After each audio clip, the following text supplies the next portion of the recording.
World War II, when Denmark fell to Germany after just 6 hours of fighting and was totally unable to defend either itself or Greenland. So the United States was then compelled, we did it, we felt an obligation to do it, to send our own forces to hold the Greenland territory, and hold it we did at great cost and expense. They didn't have a chance of getting on it, and they tried. Denmark knows that. We literally set up bases on Greenland for Denmark. We fought for Denmark. We weren't fighting for anyone else. We were fighting to save it for Denmark. Big, beautiful piece of ice. It's hard to call it land. It's a big piece of ice. But we saved Greenland and successfully prevented our enemies from gaining a foothold in our hemisphere. So we did it for ourselves also. And then after the war, which we won it big. Without us, right now you'd all be speaking German and a little Japanese, perhaps. After the war, we gave Greenland back to Denmark. How stupid were we to do that? But we did it. But we gave it back. But how ungrateful are they now? So now our country and the world face much greater risks than it did ever before because of missiles, because of nuclear, because of weapons of warfare that I can't even talk about. 2 weeks ago, they saw weapons that nobody ever heard of. They weren't able to fire one shot at us. They said, what happened? Everything was discombobulated.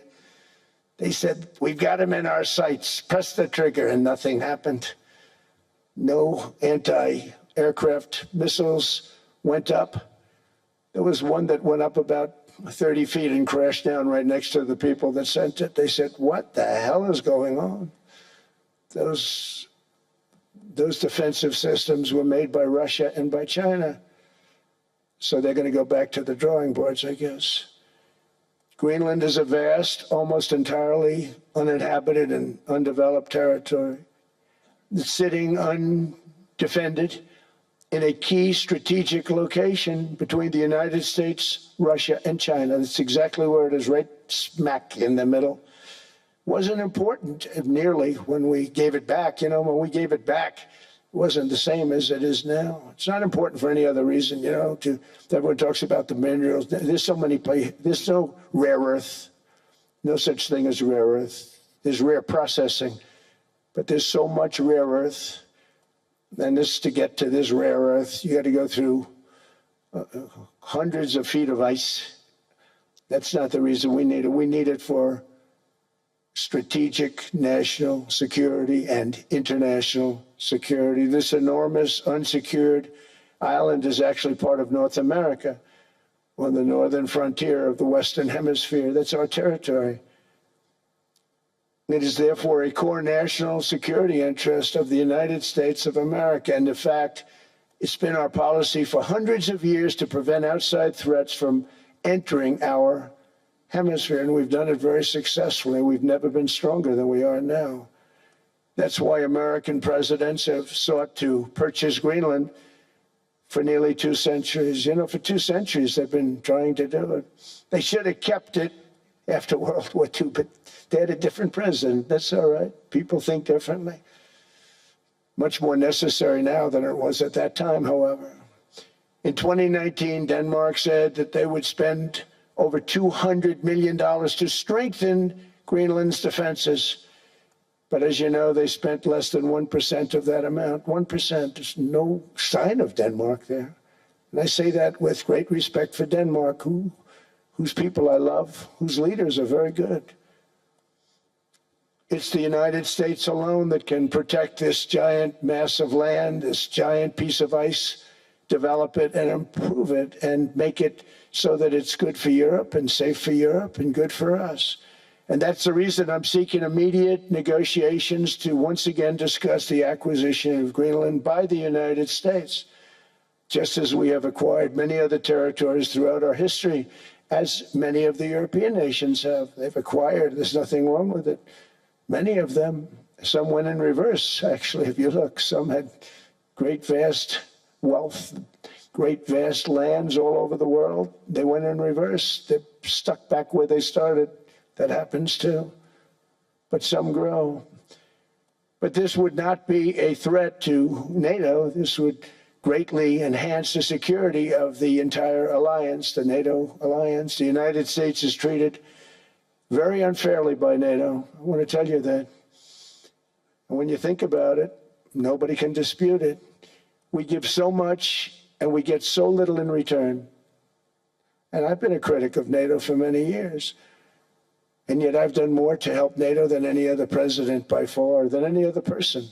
You wouldn't have NATO if I didn't get involved in my first term. The war with Ukraine is an example. We are thousands of miles away, separated by a giant ocean.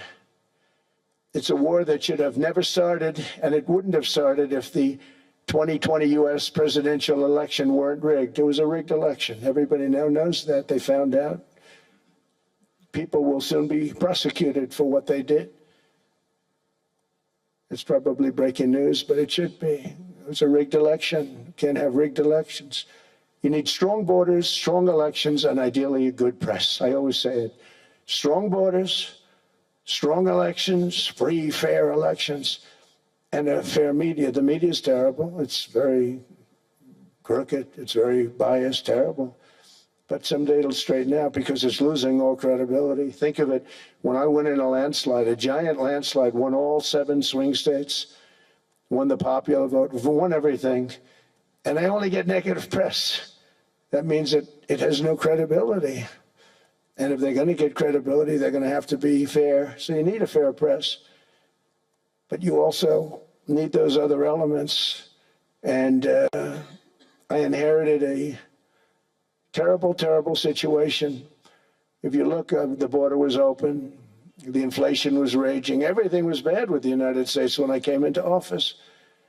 But I also inherited a mess with Ukraine and Russia, something that would have never happened. And I know Putin very well. He and I would discuss Ukraine. It was the apple of his eye, but he wasn't going to do anything. I said, Vladimir, you're not doing it.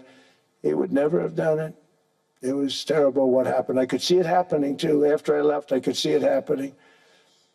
Biden had given Ukraine and NATO $350 billion, a staggering sum, $350 billion. I came in, and just like the southern border, just like inflation, just like our economy, I said, wow, this place is in trouble, meaning our country. All of these things were out of control. But the border was out of control. We fixed it with the strongest border anywhere in the world. And I've now been working on this war for 1 year, during which time I settled 8 other wars. India, Pakistan. I settled other wars that were Vladimir Putin called me, Armenia, Azerbaijan. He said, I can't believe you settled that one. They were going on for 35 years. I settled it in 1 day. And President Putin called me. He said, you know, I can't believe I worked on that war for 10 years trying to settle it. I couldn't do it. I said, do me a favor, focus on settling your war. Don't worry about that one.